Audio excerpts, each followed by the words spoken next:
Nadav, welcome to Real Vision. We're so excited to have you here today to talk about all things DeFi. Welcome. Thank you. It's great to be here. So let's talk a little bit before we get started, a little bit about your journey into the crypto space. How did you get to where you are right now? Yeah, so in around 2015, I was studying computer science at Stanford, and I took a class called Bitcoin and Cryptocurrencies. It was the first time that they taught it there, and I just totally fell head over heels in love with the space. Ended up meeting one of the co-founders of Coinbase, Fred, because he came in and gave a talk in the class. That eventually led to me interning at Coinbase as an engineer, and kind of the rest is history from there. Basically, I was at Coinbase in the summer of 2016, which is a real sort of renaissance period for the crypto space in general, but specifically for Ethereum, because it was really a time when the community was starting to kind of coagulate around like all the different awesome things that you could build on Ethereum.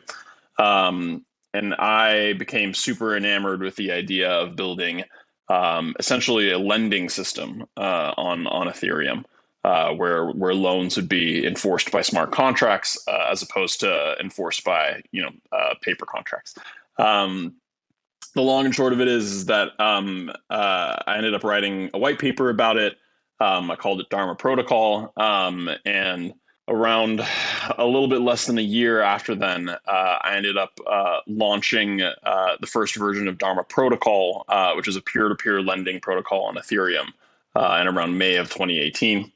Ultimately, around a year later, we ended up kind of deciding that the model that we had chosen was the wrong model, and that peer-to-pool protocols like Compound and later Aave were sort of a superior model, and we made a real 90-degree sort of pivot of the business to, instead of focusing on building a lending protocol, to focus on building the best consumer product for DeFi.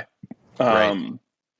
And that has been the journey that we've been on for the past 2 years now. Yeah. And that brings me to today. Yeah, I should say, Dharma Labs, you guys are backed by some of the biggest names in the space.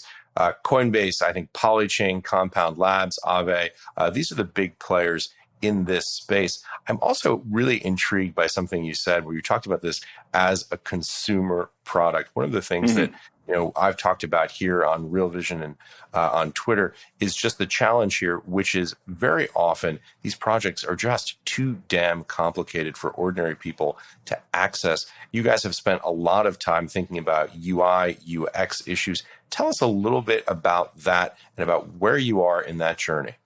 Yeah, so I mean, I think that's it's a good segue from the last question, right? Because like, maybe let's just zoom back for a second to like, late 2019, when we'd made this really tough decision to sort of abandon the protocol that we were building to build out a product. At the time, we were starting to get really excited about where the DeFi community was going. What we noticed with Compound in particular was that like you could earn pretty significant dollar denominated yields from anywhere in the world, in a way, in an experience kind of similar to what one would have with a bank, but with accessibility that's fully global, that's totally programmatic, et cetera.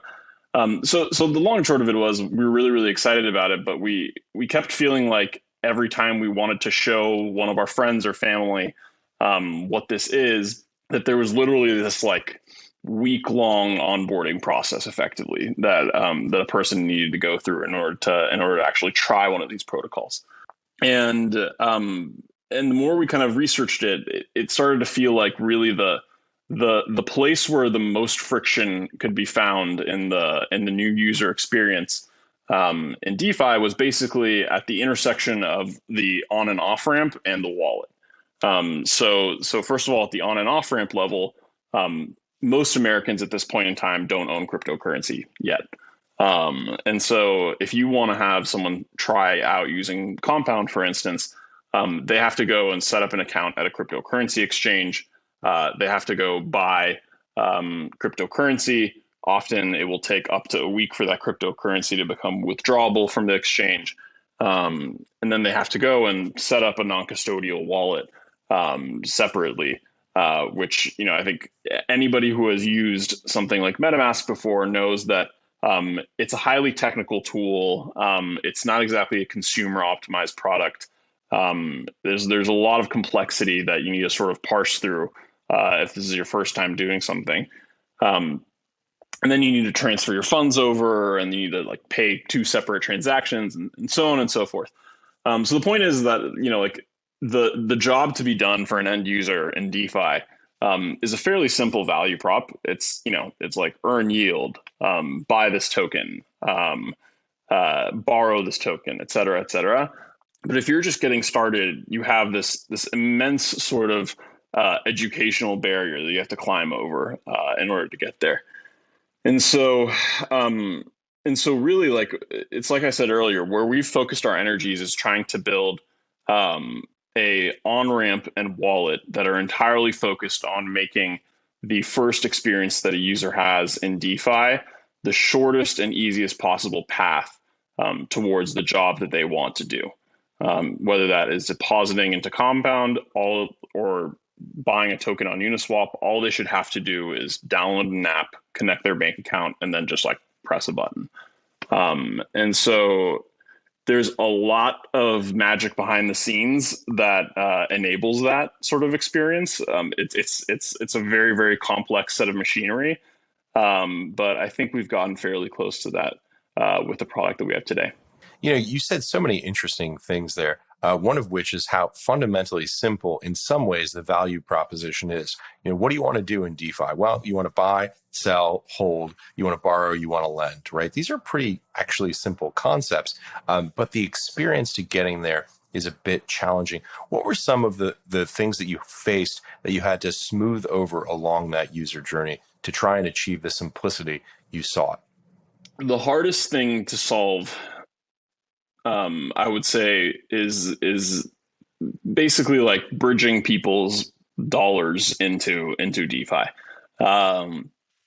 and I think from the outside, people may assume that this is easier than it actually is, because a cursory Google search, if you're looking to develop a product like this, would surface multiple third-party APIs that exist that allow essentially you to drop this kind of widget into your app where people can plug in their debit card and buy some crypto. And a lot of these products, like frankly, they work great, but they all work at essentially like a very low limit threshold. So they'll be good for buying, say, like $100 of crypto just to like play around, right? But ultimately, for a variety of kind of structural reasons that have to do with fraud and how these systems work, they're not particularly good if you want to make a purchase at the size of, say, for instance, what you would do at Coinbase, where you're buying, say, $10,000 of crypto or something like that. We started by focusing on the wallet. And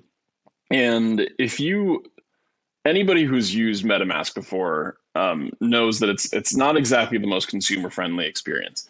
I have a huge amount of respect for the MetaMask team. They're still the dominant market leader at this point, and the space would be nowhere if it wasn't for their efforts. But it's not that great of a product for mainstream consumers. And what we sort of learned from users is that essentially there's a couple big friction points in the sort of browser extension like EOA model for interacting with Ethereum. So first of all, browser extensions are a weird paradigm.